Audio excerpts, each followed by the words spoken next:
Jeshi la Polisi mkoa wa Dodoma limewataka mafundi wa simu na wauzaji wa vifaa vya kielektroniki kutojihusisha na uhalifu wala kuficha wahalifu. Onyo hilo limetolewa na kamanda wa polisi wa mkoa wa Dodoma SACP George Katabazi mara baada ya mkutano wake na mafundi wa simu wa mkoa wa Dodoma, ambapo amesema yote mafundi wa vifaa vya elektroniki pamoja na wauzaji wa hivi vifaa wasijihusishe na uhalifu, wasifiche wahalifu, lakini watoe taarifa za uhalifu na wahalifu. Kwa hiyo sasa wote ambao kwa namna moja au nyingine watashiriki katika uhalifu, aidha kuficha au kuuza au kupokea mali za wizi, basi na wao watawajibishwa kwa mujibu wa sheria. Hapa pia Katabazi akabainisha sababu za mkutano pamoja na kutoa somo kali kwa wananchi. Baada ya kubaini, tumemkamata mtuhumiwa mmoja. akiwa na simu 24 pamoja na laptop 11 pamoja na watuhumiwa wengine watatu ambao wanajiita kama mawinga. Huyu mtuhumiwa alikuwa anaitwa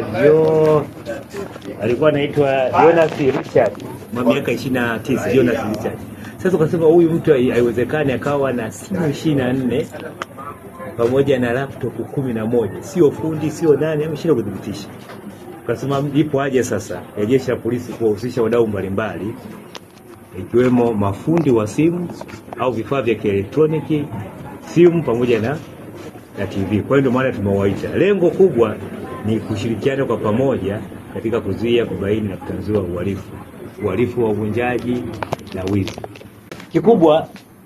Kikubwa ambacho tunawasisitiza wananchi waache kupokea mali za wizi.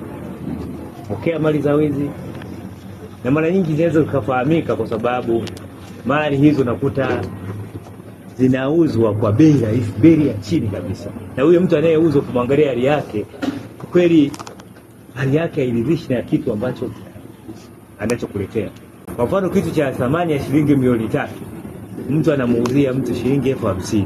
Kwa hiyo kupokea mali ya wizi ni hatari, kwa sababu inawezekana mtu asiangalie mali, lakini aangalie hiyo mali imepatikana vipi. Wakati mwingine mali hiyo imepatikana kwa makosa ya kuvunja na kuiba, lakini hata mauaji na unyang'anyi kutumia silaha. Sasa mtu anapokamatwa na ile mali, inaweza kuwa ni simu au ni hizi television, akaiba akakutwa nayo, ukakuta anaingia kwenye hatia au anaingia kwenye tuhuma kubwa za mauaji au unyang'anyi kutumia silaha kwa sababu ya kupokea zile mali za wizi. Mwenyekiti wa mafundi wa simu mkoa wa Dodoma Emmanuel Goliama ametaja maadhimio waliokubaliana na Jeshi la Polisi mkoani humo.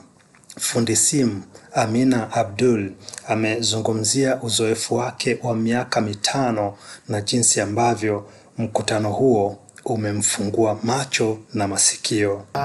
Sababu ambayo imetuleta hapa leo ni mkuu wa polisi wa mkoa wa Dodoma alikuwa anataka kuongea na wadau wa simu, na lengo la kuongea na wadau wa simu ni kwamba wizi umekithiri kwa Dodoma na simu nyingi zinaibiwa na hazipatikani, na Jeshi la Polisi lilikuwa limeona kwamba tatizo au chanzo au sehemu ya uhalifu na mafundi simu pia. Kwa alitaka kuongea na sisi ajue kama ndivyo ilivyo au sivyo ilivyo, na ndio tulikuwa tunakikao naye hapo. Maazimio ambayo tumekubaliana, ambayo kimsingi ameyataja afande RPC. Azimio la kwanza ni kwamba yeye kama kamanda wa polisi mkoa wa Dodoma atahakikisha askari wake wanakuwa waadilifu, wanatenda haki na wanafanya kazi kwa uadilifu, kwa weledi kabisa. Kila mmoja afanye kazi, kila mmoja atimize wajibu wake, afanye kazi sawa na wajibu wake ambavyo unamtaka afanye. Mimi na miaka 5 ya kutengeneza simu. Mwizi, kila mwizi ana tabia zake. Kuna mtu anakuja ni mwizi, amevaa vizuri kwa smart. Ukimuuliza maswali anaanza kutetemeka.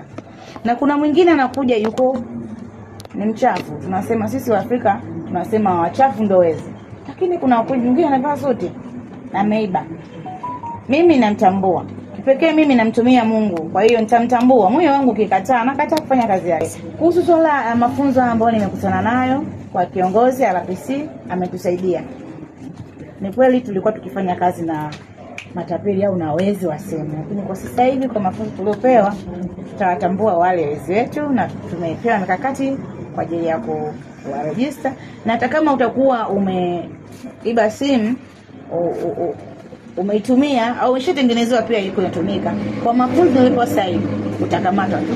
John Israel, Banda Media, Dodoma.